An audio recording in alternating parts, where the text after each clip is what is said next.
Electoral பாண்டை பற்றி பேச போகிறோம். எலக்டோரல் பாண்டு வந்து எஸ்பிஐ வந்து நாங்கள் ஆர்டரை கம்ப்ளை பண்ணியாச்சுன்னு சொல்லியிருக்காங்க. ஆளும் கட்சிக்கு சார்பாக supreme court bar association president வந்து தேவையில்லாமல் இப்போ பிரசிடென்ஷியல் ரெஃபரன்ஸ் கொடுக்கணும் அப்படின்னு சொல்லி கிளப்பியிருக்காங்க. எலெக்ஷன் கமிஷனில் உங்களுக்கு தெரியும், 3 எலெக்ஷன் கமிஷனரில் 2 எலெக்ஷன் கமிஷனர் இல்லை. ஒருத்தர் ரிசைன் பண்ணிட்டாரு, இன்னொருத்தர் ரிட்டையர் ஆகிட்டாரு. சட்டத்தை மாற்றிட்டாங்க. முன்னெல்லாம் சீஃப் ஜஸ்டிஸ், எதிர்கட்சி தலைவர், பிரைம் மினிஸ்டர் 3 பேரும் இருக்கணும். இப்போ வந்து பிரைம் மினிஸ்டர் அவரே அப்பாயிண்ட் பண்ணுற ஒரு மினிஸ்டர், எதிர்கட்சி தலைவர், இது மட்டும்தான் 3 பேர் சேர்ந்து தான் ஒரு மீட்டிங். அதுதான் மெஜாரிட்டி அவங்களுக்கு தான் இருக்கும். வெறும் டிசன்ட் நோட் மட்டும்தான் எதிர்கட்சியால் கொடுக்க முடியும். இப்போ ஈஸியாக என்ன சொல்கிறாங்கன்னா, எங்களுக்கு டைம் இல்லை, எங்களால் வந்து 15ஆம் தேதிக்குள்ளே அதை பப்ளிக் டாக்குமெண்ட்டாக ஆக்க முடியாதுன்னு ஒரு காரணம் சொல்கிறாங்க. உண்மை எங்கே வெளில வந்துடுமோன்னு ஆளும் கட்சி பயப்படுது. ஜனநாயகமே ஒரு டேஞ்சரில் இருக்குது இன்னைக்கு. எலெக்ஷன் கமிஷனே காம்ப்ரமைஸ் ஆகிருக்கு இன்னைக்கு. இதை பற்றி நம்ம அருமை தலைவர் ஒரு 2 பேசுவார். அதுக்கப்புறம் நீங்கள் அவரை கேள்வி கேட்கலாம். எல்லோருக்கும் வணக்கம். இப்போ பாஜக அரசு மோடியுடைய தலைமையில் 9.25 ஆண்டுகளாக என்னென்ன அரசியலமைப்பு சட்டத்திற்கு எதிராக மக்கள் விரோத சக்தியாக செயல்படுகிறது என்றதை நாட்டு மக்கள் அறிவார்கள். எல்லாத்தையும் வளைச்சு போட்டாங்க. Central bureau investigation, enforcement directorate, income tax, அமலாக்கத்துறை, மத்திய வருவாய்த்துறை, மத்திய புலனாய்வுத்துறை, கடைசியாக தேர்தல் ஆணையத்தையும் கையில் எடுத்துட்டார். இதெல்லாம் வந்து இண்டிபெண்டன்ட் பாடி. அரசியலமைப்பு சட்டத்தில் சுயசார்போடு அவர்கள் பணியாற்ற வேண்டும். எந்த அரசியல் கட்சியும் சார்ந்திருக்க கூடாது, எந்த அரசையும் சார்ந்திருக்க கூடாது என்று அரசியலமைப்பு சட்டத்தில் தன்னிச்சையாக இயங்கக்கூடிய அமைப்புகள், இது எல்லாத்தையும் வளைச்சு போட்டார். இப்போ உச்சபட்சமா உச்சநீதிமன்றம் மக்களுக்கான ஒரு தெளிவான தீர்ப்பை வழங்கி வருகிறது. இந்த தீர்ப்புக்கு குந்தகம் விளைவிக்கின்ற வகையில் உச்சநீதிமன்றத்தில் செயல்படும் உச்சநீதிமன்ற பார் அசோசியேஷன் அவருடைய தலைவரை பிடிச்சிட்டார். இப்போ மோடி பிடிச்சிட்டு உச்சநீதிமன்ற பார் அசோசியேஷன் தலைவரான ஆதிஷி அகர்வால் அவரை விட்டு சொல்றாரு, இதை வந்து மறுபரிசீலனை செய்ய வேண்டும், இது அரசுக்கு எதிரான நடவடிக்கை என்று ஒரு மனு போடுகிறார் ஜனாதிபதியிடம். ஆனால் உச்சநீதிமன்ற தீர்ப்பு 19/1A, அந்த 19/1A என்ன சொல்லுது? இந்திய தகவல் அறிய உரிமை சட்டம், இந்த தேசத்தில் பிறந்த ஒரு மனிதனும் தனக்கு தேவையான தகவல்களை பெறலாம். அரசு என்பது திறந்தவெளி புத்தகமாக இருக்க வேண்டும். அது பேர் தான் மக்களாட்சி. இந்த மக்களாட்சியில 19/1A, all citizens shall have the rights to freedom of right to speech and expression their thoughts, known fact அப்படினது. ஒரு மனிதனும் இந்திய குடிமகன் தனக்கு தேவையான தேவைகளை பெறலாம். அதான் ரைட் டு இன்ஃபர்மேஷன். டாக்டர் மன்மோகன் சிங் ஆட்சியில் நாங்கள் கொண்டு வந்தது. அதை எல்லாத்தையும் இப்போ மறைச்சிட்டார். இந்திய அரசியலமைப்பு சட்டம் என்னென்ன சொல்லுதோ அது எல்லாத்தையுமே வந்து க்ளோஸ் பண்ணிட்டார். இப்போ மோடி அவர்களுக்கும் பாஜக அரசுக்கும் தேர்தல் ஆணையத்திற்கும் காங்கிரஸ் கட்சி ஒரு சவால் விடுகிறது. பாரத ஸ்டேட் வங்கி உச்சநீதிமன்ற தீர்ப்பை நடைமுறைப்படுத்துவதற்கு தன்னுடைய தகவல்களை தேசிய தேர்தல் ஆணையத்திடம் ஒப்படைத்து விட்டது. 15ஆம் தேதிக்குள் வெளியிட வேண்டும். தேர்தல் ஆணையம் நேர்மையாக நடக்கக்கூடிய தேர்தல் ஆணையம், இந்திய அரசியலமைப்பு சட்டத்தை பாதுகாக்க வேண்டிய தேர்தல் ஆணையம் இப்பொழுது என்ன சொல்லுகிறது என்றால், நாங்கள் 15ஆம் தேதிக்குள் இதை வெளியிடுவதற்கு வாய்ப்பில்லை, கால அவகாசம் கேட்கிறது என்று கேட்கிறது. நான் ஏற்கனவே சொன்ன வக்கீல்கள் தான் வாய்தா வாங்குவாங்க. இப்போ பாரத ஸ்டேட் பேங்க் வாய்தா வாங்க முயற்சி பண்ணது, உச்சநீதிமன்றம் அதை ஒத்துக்கொள்ளவில்லை. இப்பொழுது தேர்தல் ஆணையம் வாய்தா வாங்குகிறது. நாங்கள் விடும் சவால் எல்லாம் மோடி அரசுக்கு, தேர்தல் ஆணையத்திற்கு கேட்டுக்கொள்வது, தமிழ்நாடு காங்கிரஸ் கமிட்டியிடம் கொடுங்கள் அந்த தகவலை. 2 மணி நேரத்தில் நாங்கள் 2 மணி நேரத்தில் பதிவேற்றம் செய்து கொடுக்கிறோம்.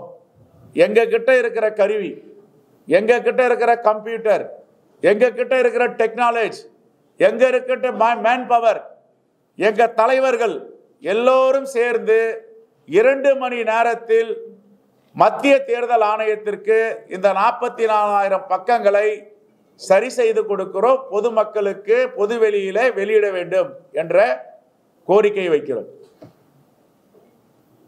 ஏற்கனவே உச்சநீதிமன்றத்தில் போராடி பார்த்தாங்க. ஜூன் மாதத்திற்கு தேர்தலுக்கு பிறகு நாம் தகவலை கொடுக்கலாம். உச்சநீதிமன்றம் மிகவும் தெளிவாக, நேர்மையாக மக்களுடைய சாசனத்தை நடைமுறைப்படுத்த வேண்டும் என்று அறிவித்து விட்டது. இப்பொழுது தேர்தல் ஆணையம் பிடிவாதம் பிடிக்கிறது, மக்களுக்கு இது தெரியப்படுத்த மாட்டோம், கால அவகாசம் வேண்டும். இதுதான் மோடி அரசு, இதுதான் பாஜக அரசு. நாங்கள் அடிக்கடி சொல்றோம் பாசிஸ் அரசு, பாசிஸ் அரசுன்னு. பாசிஸ் அரசுக்கு என்ன பொருள்னா, எது எதெல்லாம் மக்களுக்கு எதிராக செய்கிறார்களோ, எந்த வேலைகளும் இந்த தேசத்திற்கு எதிராக செயல்கிறார்களோ அந்த அரசு பாசிஸ் அரசு. இப்போ மோடி அரசு அதான் செஞ்சிட்டு இருக்கு. பத்திரிகையாளர்கள் அவங்களாம் தெரியும், எல்லாமே டெக்னாலஜி பற்றி தெரிஞ்சவங்க, கணினி உலகத்தில் வாழுறவங்க. பாரத ஸ்டேட் வங்கி எதற்காக தகவலை கொடுக்க மறுக்கிறது? 3 மாதம் எதற்கு கால அவகாசம் கேட்கிறார்கள்? ஜூன் 30 நாங்கள் அழைக்கிறோம் என்று, தேர்தல் முடிஞ்ச பேர் கொடுக்கிறோம், மக்களுக்கெல்லாம் தெரியாத மறைச்சிடலாம். ஆனால் உச்சநீதிமன்றம் உறுதியாக தன்னுடைய தீர்ப்பில் நீங்கள் வழங்க வேண்டும் என்று கூறிவிட்டது. பாரத ஸ்டேட் வங்கி வேற வழி இல்லாமல் வழங்கிவிட்டது. இப்பொழுது தேர்தல் ஆணையம் முரண்டு பிடிக்கிறது, கால அவகாசம் வேண்டும். அதை தான் நாங்கள் கேட்குறோம். காங்கிரஸ் கமிட்டி தமிழ்நாடு கமிட்டி கிட்ட கொடுங்க, நாங்கள் 2 மணி நேரத்தில் அதை பதிவேற்றம் செய்து கொடுக்கிறோம். ரைட். அப்புறம் இப்போ வீடு கட்டும் திட்டம், ஒன்றிய அரசும் மாநில அரசும், PMAY prime minister Awas Yojana 30 விழுக்காடு தான் ஒன்றிய அரசோட நிதி, 70 விழுக்காடு தமிழ்நாடு அரசோட நிதி. ஆனா இவங்க என்ன பண்றாங்க, எல்லா வீட்லயும் ஸ்டிக்கர் ஒட்டுறாங்க. இது நரேந்திர மோடியால் கொண்டு வரப்பட்டது, இந்த வீடு நரேந்திர மோடியோட வீடு, பாஜக ஆட்சியால் கொண்டு வரப்பட்டது. எல்லாம் திருட்டு தானே தான். கொள்ளைப்புற வழியாக அரசியலை திருடுவது, மக்களுடைய வாக்குகளை திருடுவது, மக்களுக்கு எதிராக செயல்படுவது, உண்மைக்கு புறம்பாக பேசுவது, போலி தேர்தல் வாக்குறுதிகளை கொடுப்பது, எதையெல்லாம் நிறைவேற்ற முடியாதோ மக்கள்கிட்ட எல்லாத்தையும் சொல்லிட்டு போயிடும். 2014ஆம் ஆண்டு என்னென்ன தேர்தல் வாக்குறுதி கொடுத்தாரோ மோடி இதுவரை நிறைவேற்றவில்லை. தமிழ்நாட்டுக்கு வரும்போது இதெல்லாம் சொல்லணும். இப்ப தமிழ்நாடு அரசு நாங்க என்னென்ன தேர்தல் வாக்குறுதியை கொடுத்தா நிறைவேற்றிருக்குன்னு சொல்றாங்க. அதே மாதிரி மோடி அடுத்த பொதுக்கூட்டத்திற்கு வரும்போது, தேர்தல் பிரச்சாரத்திற்கு வரும்போது இதையெல்லாம் அறிவிக்கணும். ரைட். வேற ஏதாவது?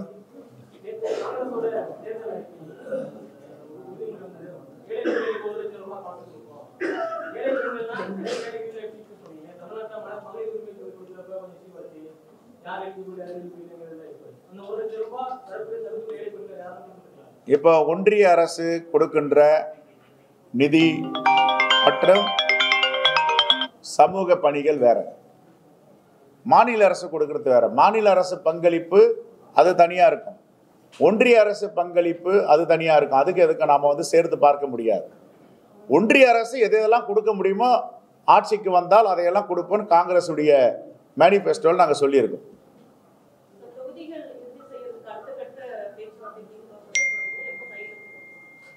எங்க அகில இந்திய தலைவர்கள்லாம் அந்தந்த மாநிலங்களில் தேர்தல் பணிகள் இருக்காங்க. அது முடிஞ்ச பேர் 1 or 2 days இன்னைக்கு நாளைக்கும் நாங்கள் முடிவு செய்வோம்.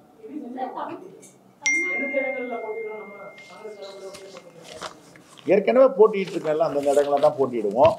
1, 2 மாற்ற வேண்டும் என்றதால் அகில இந்திய தலைமை முடிவு செய்யும்.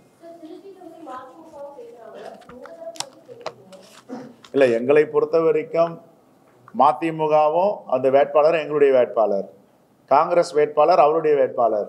நாங்கள் 40 தொகுதியும் பாண்டிச்சேரி உட்பட எல்லோருமே எங்களுடைய வேட்பாளர்கள் தான். எங்களுக்குள்ளே ஒரு பிரச்சனையும் கிடையாது. நாங்கள் சுமூகமாக பேசி தீர்த்து கொள்வோம். இதில்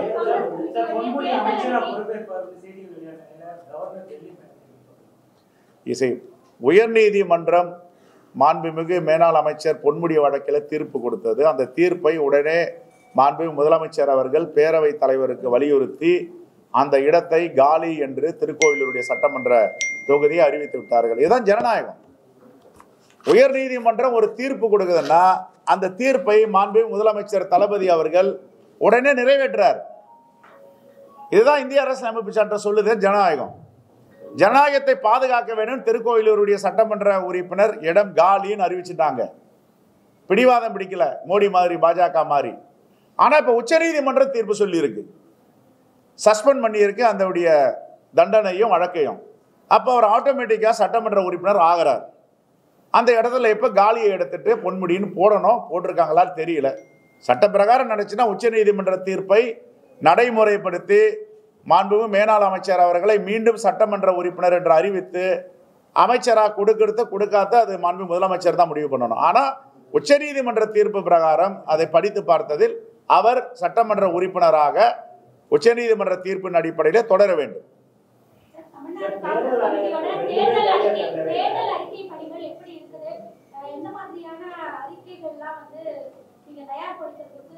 இல்ல, பாராளுமன்ற தேர்தலை பொறுத்தவரை எங்களுடைய அகில இந்திய தலைமை தான் எல்லா மாநிலங்களுக்கும் சேர்த்து தேர்தல் வாக்குறுதிகளை முனைப்பில் அந்த பணியை மேற்கொண்டிருக்கிறார்கள். ஆகவே ஒட்டுமொத்தமாக அகில இந்திய காங்கிரஸ் தலைமையிடமிருந்து அந்த அறிவிப்புகள் இன்னும் வரவிருக்கிறது. மீண்டும் மீண்டும் அதை ஆய்வு செய்து கொண்டிருக்கிறார்கள்.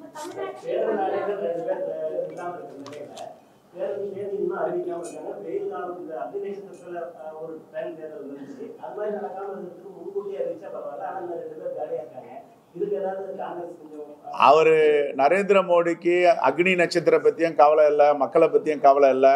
அவர் வெற்றி பெறுவதற்கு என்னென்ன உத்திகளை கையாளணுமோ, கொள்ளைப்புற வழிகாம எப்படியெல்லாம் பதவியை கைப்பற்றணுமோ எல்லா வேலையிலும் முன்னெடுப்பார். அவருக்கு யாரை பற்றி கவலை இருக்கு? நரேந்திர மோடிக்கு மக்களை பற்றி கவலை இருக்கா?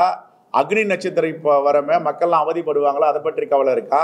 மாணவர்கள்லாம் தேர்வு எழுத போகிறாங்க, பள்ளிக்கூடங்களில் தேர்வு எழுத போகிறாங்க, எதை பற்றி கவலை இருக்கு அவருக்கு? அவருடைய கவலையெல்லாம் ஒரு பாசிச ஆட்சியை நடத்த வேண்டும் இந்தியாவில் தான் கவலை அவருக்கு. மக்களுக்கு பாதிப்பு வராமல், குறிப்பாக மாணவ மாணவிகள் தேர்தல் எழுதும் காலங்கள் வருகின்றன. ஏப்ரல் மாதத்தில் எந்த பாதிப்பும் இல்லாமல் அதுக்கு ஏற்றவாறு தேர்தலை நடத்த வேண்டும்.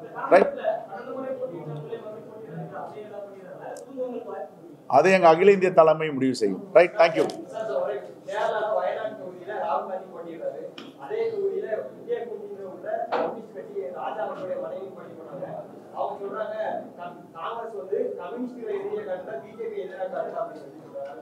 நாங்க ஏற்கனவே சொல்லியிருக்கோம், 400 தொகுதிகளில் பொது வேட்பாளர்கள், மீதமுள்ள தொகுதிகளில் எங்கெங்கெல்லாம் ஒத்து வருகிறதோ அங்கெல்லாம் சேர்ந்து போட்டியிடுவது. அப்படி இல்லை என்றால் இந்தியா கூட்டணி தான் அது, அவரவர்களுக்கு ஏற்ற மாதிரி போட்டியிடுவது. ஆனால் தேர்தல் முடிந்த பிறகு எல்லா எண்ணிக்கையும் ஒன்றாக வரும். எதுங்க?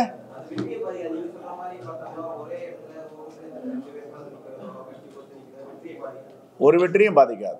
இப்ப கேரளால பாஜகவே கிடையாது, 2 கட்சி தான், கம்யூனிஸ்டும் காங்கிரஸும் தான். அங்க 2 பேர் தான் போட்டி போடணும். அதான் இயற்கை, அதான் இயற்கை நியதி. அங்க என்ன வெற்றி பாதிக்க போகுது? நாங்க ஜெயிச்சாலும் இந்தியா கூட்டணி தான், மார்க்சிஸ்ட் ஜெயிச்சாலும் இந்தியா கூட்டணி தான். பொறுத்து இருந்து பாருங்க. பாஜகவெல்லாம் இங்க தமிழ்நாடு எப்படியோ சமூக நீதிமன், கேரளாவும் சமூக நீதிமன், அங்கெல்லாம் பாஜகவுடைய இந்த பொய் பித்தலாட்டெல்லாம் பலிக்காது.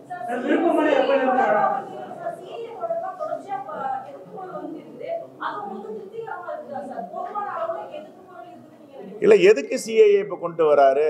யாருக்காக கொண்டு வராரு? இந்திய அரசியலமைப்பு சட்டத்தின் பன்முகத்தன்மையை சிதைப்பதற்கு தான் அவர் சிஏவை கொண்டு வராரு. அதுல என்ன ஜனநாயகம் இருக்கு?